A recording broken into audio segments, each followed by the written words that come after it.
In this video, I will show you how to export a board to PDF in Miro. First, log into your Miro account. At the top part of your screen, next to the name of your board, for example, my first board, you will see a three-dotted line. Click on that. A drop-down menu will appear. Hover your mouse over board, and another pop-up will appear next to it.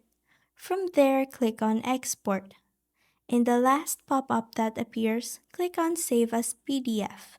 If your board doesn't have any frames yet, Miro will prompt you to add a frame first.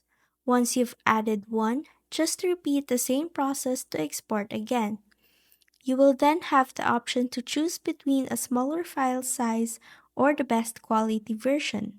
After selecting your preference and clicking Export, Miro will automatically download your board to your computer as a PDF file. And that's how to export a board to PDF in Miro.